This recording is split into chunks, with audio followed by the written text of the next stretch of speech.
तो चलिए अब इस पड़ाव की ओर बढ़ते हैं। अब आज का जो हमारा अगला पड़ाव है, पड़ाव क्या है? क्लासिफिकेशन ऑफ एनिमल्स, यानी कि जानवरों का वर्गीकरण। अब इसके अंदर क्या पढ़ने जा रहे हैं? अब इसके अंदर देखो बेसिकली पढ़ने लायक तो बहुत कुछ होता है, ठीक है। पूरी अगर एनिमल्स की क्लासिफिकेशन समझने लग जाए तो बहुत कुछ मिलेगा, बट हमें उसके ऊपर नहीं जाना है, इतना डिटेल्स में नहीं जाना है। हमें क्या पढ़ना है? हमें पढ़ना है बच्चे अपने एमआर और एसएसआर के एग्ज़ाम के पर्सपेक्टिव से, यानी कि एमआर और एसएसआर के अंदर किस किस तरह के क्वेश्चंस आते हैं, यानी कि मैमल्स के ऊपर कौन से क्वेश्चंस आते हैं, एम्फीबियंस के ऊपर कौन से क्वेश्चंस आते हैं, बर्ड्स के ऊपर, इन्वर्टिब्रेट्स, फिशेस, रेप्टाइल्स, इन सब चीज़ों के ऊपर जो क्वेश्चंस आते हैं वो पढ़ेंगे, ठीक है। तो एक बेसिक सा पढ़ेंगे, थोड़ा बहुत पढ़ेंगे और ज़्यादा डिटेल्स में नहीं जाएंगे, ठीक है, बस उतना ही करेंगे, ठीक है जी। वेरी गुड, चलो वेरी गुड। तो अब अगले क्वेश्चन की ओर। पहला क्वेश्चन क्या है? The biological name of cat is, बिल्ली का जैविक नाम क्या होगा? कैट का बायोलॉजिकल नेम क्या होगा?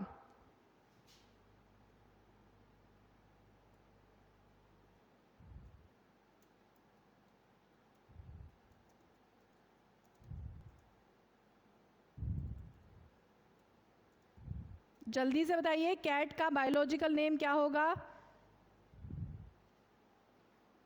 जी, कैट का बायोलॉजिकल नेम, आपके बायोलॉजिकल नेम पे 2-3 क्वेश्चन आ जाते हैं, जैसे कैट का हो गया। उसके अलावा बच्चे मैंगो का बायोलॉजिकल पूछा जाता है, मैंगो का कभी कभार किसी किसी एग्ज़ाम के अंदर मैंगो का भी बायोलॉजिकल नेम पूछ लिया जाता है। तो आप लोगों को बता दीजिए, क्योंकि ये प्रीवियस ईयर में पूछ रखा है। तो जल्दी से बताइए, कैट का बायोलॉजिकल नेम क्या होगा? जी, तो कैट का बायोलॉजिकल नेम क्या है? फेलिस कैक्टस है, सॉरी कैटस है। और बच्चे मैंगो का क्या है? मैंगो का है मैग्नीफेरा, मैग्नीफेरा इंडिका।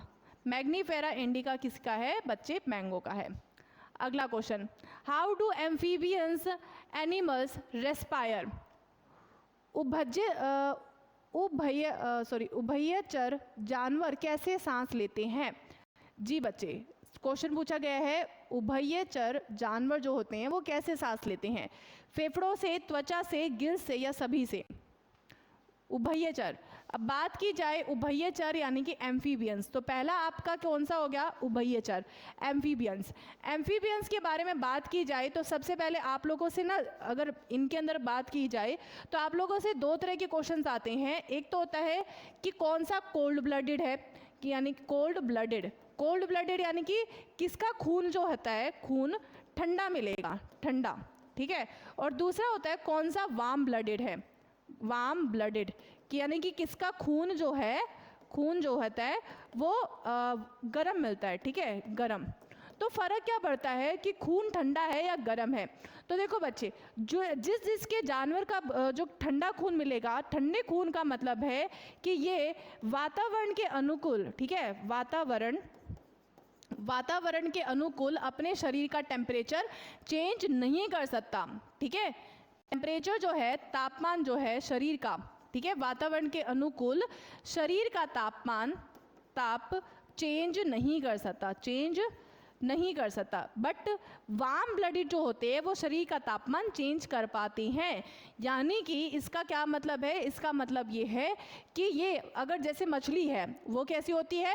वो warm blooded, sorry cold blooded होती है, यानी कि वो वातावरण जो होता है वो शरीर के जैसा बाहर का वातावरण हो जाएगा, उनका वातावरण भी वैसा ही, उनके शरीर का वातावरण भी वैसा ही हो जाएगा। अगर बाहर बहुत ज़्यादा ठंड है तो जिसके कारण वो अपने शरीर के टेम्परेचर को मेंटेन नहीं कर पाएगी और उनके शरीर के अंदर का टेम्परेचर भी हो जाएगा बहुत ज़्यादा ठंड हो जाएगा, यानी कि वो फिर अपने आप को उनका फिर क्या हो जाएगी, उनकी डेथ भी हो सकती है, ठीक है।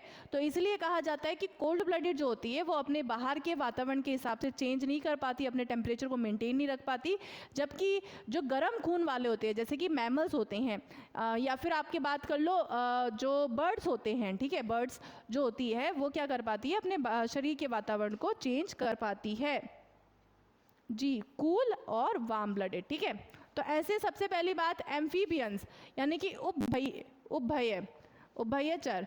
तो ये जो एम्फीबियंस होते हैं ये कोल्ड ब्लडेड होते हैं, ठीक है, कोल्ड ब्लडेड होते हैं।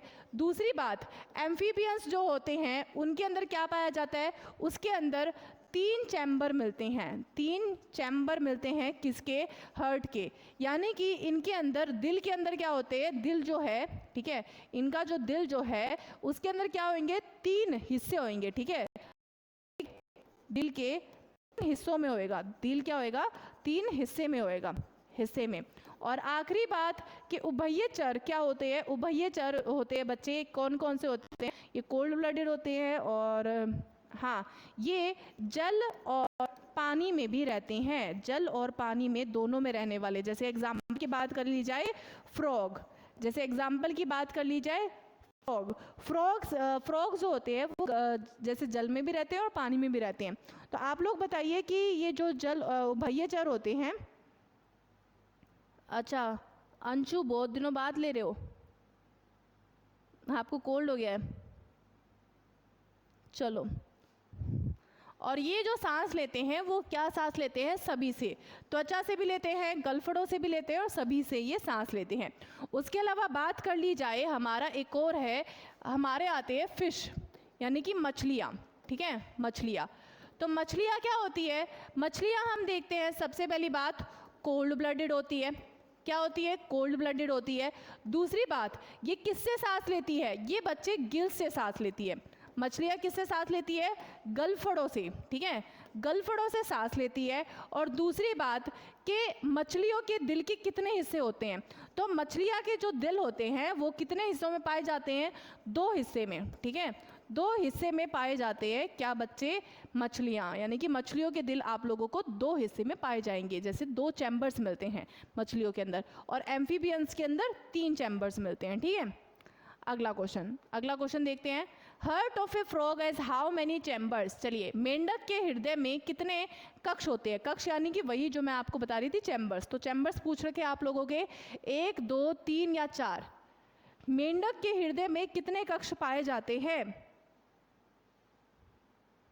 थैंक यू बच्चे जी।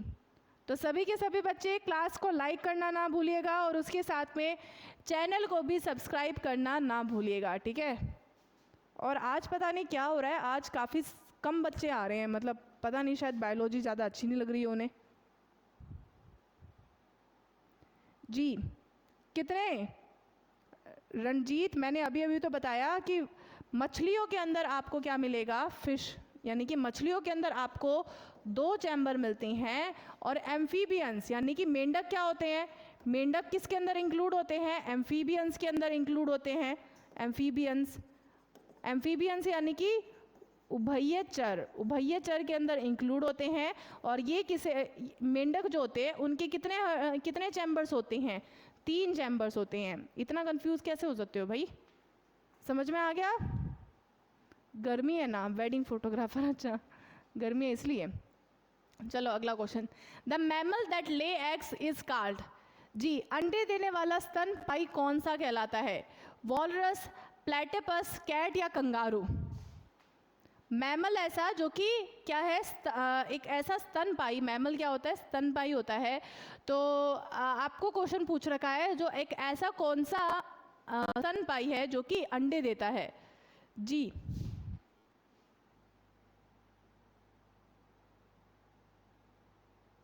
जी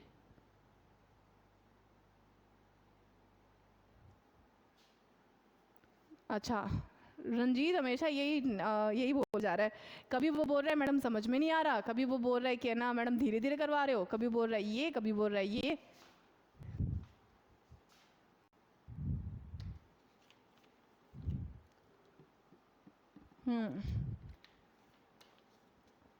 चलो, तो सही आंसर क्या होगा, वो होता है प्लाइटपस, ठीक है। उसके अलावा बात करते हैं, हमारी मछलियाँ होगी, उभयचर हो गए, उसके अलावा कौन से आते हैं, उसके अलावा आते हैं बच्चे रेप्टाइल्स, ठीक है। रेप्टाइल्स यानी कि रेंगने यानी कि रेंगने वाले ऐसे जीव जो कि रेंगते हैं। वो कैसे होते हैं, सबसे पहली बात उनके हृदय के अंदर, ठीक है, हृदय के अंदर कितने चैम्बर होते हैं, हृदय के अंदर आपको मिलेंगे, इनके अंदर 3 कक्ष मिलेंगे, 3 कक्ष मिलते हैं। लेकिन इनमें से इकलौता ऐसा होता है, इकलौता कौन सा होता है, एक्सेप्शन होता है, ठीक है, एक्सेप्शन। एक्सेप्शन। तो इकलौता कौन सा होता है? क्रोकोडाइल। क्रोकोडाइल। क्रोकोडाइल क्या होता है? यानी कि मगरमच्छ। मगरमच्छ के अंदर कितने चैम्बर्स मिलते हैं? जो मगरमच्छ होता है एक रेंगने वाले पशु के अंदर इंक्लूड किया जाएगा, लेकिन मगरमच्छ जो होता है वो इकलौता ऐसा रेंगने वाला पशु होता है जिसके हृदय के अंदर, ठीक है, हृदय के अंदर कितने कक्ष मिलेंगे? 4 कक्ष मिलते हैं। तो क्वेश्चन आता है कि क्रोकोडाइल यानी कि मगरमच्छ के हृदय के अंदर कितने कक्ष मिलते हैं? तो कक्ष कितने होते हैं? 4 कक्ष होते हैं। अच्छा, रेप्टाइल्स कैसे होते हैं? कोल्ड ब्लडेड होते हैं या वार्म ब्लडेड होते हैं?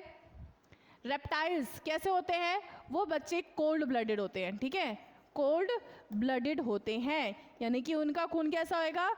ठंडा होएगा, ठीक है, ठंडा होएगा। उसके अलावा बात की जाए, नेक्स्ट आता है अपना एव्स।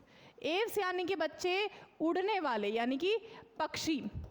पक्षियों की बात की जाए, सबसे पहली बात, पक्षी कैसे होते हैं? वार्म ब्लडेड होते हैं, यानी कि उनका खून कैसा होता है? गर्म होता है। और एव्स जो होते हैं, पक्षी जो होते हैं, उनके हृदय के अंदर, ठीक है, हृदय के अंदर कितने कक्ष होंगे? 4 कक्ष होंगे, ठीक है, हृदय के अंदर 4 कक्ष होते हैं। और सेम ही होता है बच्चे मैमल्स का भी। मैमल्स यानी कि स्तनपाई। स्तनपाई, तो स्तनपाई जो होते हैं, ऐसे जीव जो कि स्तनपाई होते हैं, वो होते हैं, उनके भी क्या होता है? हृदय में कितने कक्ष होते हैं? 4 कक्ष होते हैं। जैसे कि हम है, इंसान है, और वो कैसे होते हैं? उनका खून कैसा होता है? वार्म ब्लडेड होता है। जैसे हमारा है, हमारा जो खून है वो वार्म ब्लडेड होता है, खून जैसा होता है, कैसा होता है? गर्म खून होता है हमारे शरीर का, ठीक है जी, हमारे शरीर का खून कैसा होता है? गर्म होता है। चलो, तो सही आंसर क्या हो गया? Mammals are evolved from which of the following?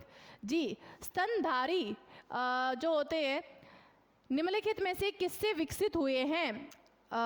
सरीसृप से, सरीसृप, या फिर उभयचर मछलियों से, या इनमें से कोई नहीं?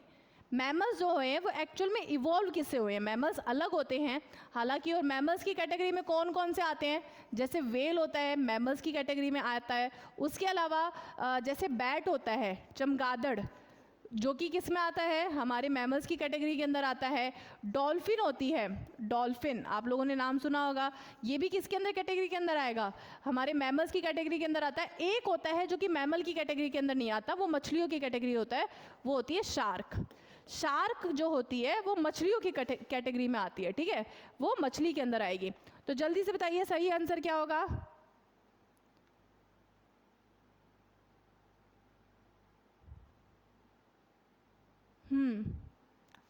बच्चे ए.के. ब्राउन, मैंने सिंपल सी तो बात बताई है। मैमल्स यानी कि स्तनधारी जो होते हैं या स्तनपाई जो क्या होते हैं वो उनमें कौन कौन से इंक्लूड हो जाते हैं? जैसे हम इंसान हैं, ठीक है, कंगारू हो गया, कंगारू, या फिर इंसान, ठीक है, इंसान हो गया, कंगारू हो गया, वेल हो गया। वेल आप लोगों ने सुना होगा, बहुत बड़ी एक मछली होती है, बट एक्चुअल में वो मछली में इंक्लूड नहीं होती, वो मैमल के अंदर इंक्लूड की जाती है, ठीक है, सबसे बड़ा मैमल है, ठीक है, सबसे बड़ा मैमल जो पाया जाता है वो वेल होता है। और उसके अलावा बैट जो होती है, चमगादड़ भी क्या होती है? मैमल होती है। और जो डॉल्फिन होती है, आप लोगों ने डॉल्फिन्स का नाम सुना होगा, है ना, मछलियाँ होती है, वो मैमल्स के अंदर इंक्लूड की जाती है। और एक्चुअल में जो मछलियों के अंदर इंक्लूड होती है वो शार्क होती है। शार्क क्या होती है? मछलियाँ होती है, ठीक है, अलग से।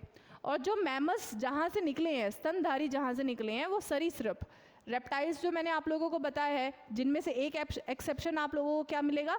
क्रोकोडाइल, क्योंकि रेप्टाइल्स के अंदर जो हृदय के कक्ष होते हैं वो 3 कक्ष होते हैं, लेकिन क्रोकोडाइल के हृदय में 4 कक्ष मिलते हैं, ये चीज़ याद रखना। इकलौता ऐसा रेप्टाइल है जो कि जिसके हृदय में 4 कक्ष मिलेंगे, तो वो कौन सा है? क्रोकोडाइल है, ठीक है जी। चलिए, डायनासोर एक क्या है? मैमल है, पक्षी है, रेप्टाइल है, सरीसृप है, या फिर मछली है? डायनासोर क्या है?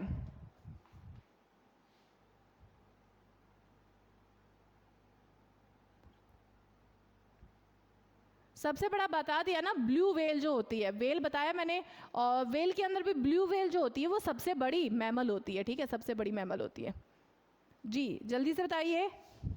गंगा रिवर डॉल्फिन, बिल्कुल सही बताया आप लोगों ने जी। और सभी के सभी बच्चे क्लास को लाइक कर दें और उसके साथ में जिन जिन बच्चों ने अभी तक चैनल को सब्सक्राइब नहीं कर रखा है चैनल को भी सब्सक्राइब कर दिया जाए, ठीक है। चलिए जल्दी से बताइए सही आंसर क्या होगा। डायनासोर क्या होते हैं? डायनासोर बच्चे सरीसृप या फिर बच्चे रेप्टाइल्स होते हैं, ठीक है। रेप्टाइल्स जहाँ से मैमल्स निकले हैं, ठीक है, डायनासोर। वेल इज अ, चलिए बताइए वेल क्या है? रेप्टाइल। और आप लोगों के लिए क्वेश्चन है शार्क क्या है? शार्क, शार्क क्या है और वेल क्या है? वेल क्या होती है? रेप्टाइल होती है, एम्फीबियन होती है, मैमल होती है। सरीसृप क्या? सरीसृप उभयचर, स्तनपायी या फिर इनमें से कोई नहीं। जल्दी से बताइए वेल क्या होती है और शार्क क्या होती है, दोनों बताने आप लोगों को। हाँ क्वीन ऑफ फिश, फिश के अंदर भी नहीं आएगी ना, मैमल के अंदर आएगी।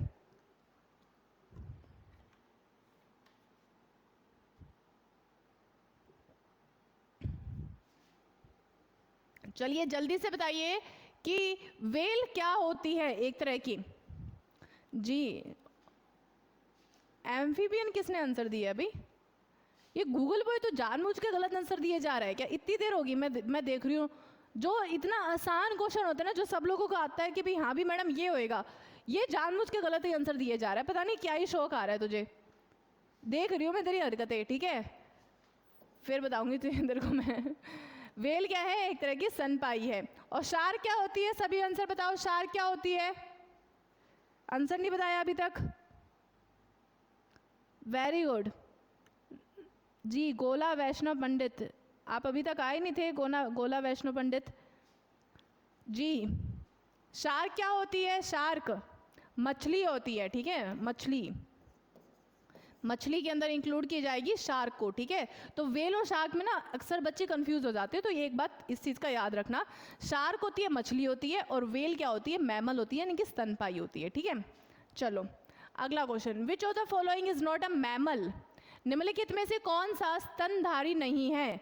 चमगादड़, बतख, बिल वाला या फिर प्लाइटपस, शार्क या फिर वेल, इनमें से कौन सा है जो कि स्तनधारी नहीं है? मैं आ गया। जंगल बुक गए, जंगल वॉरियर गए कहाँ थे आप? हैं, मैं आ गया।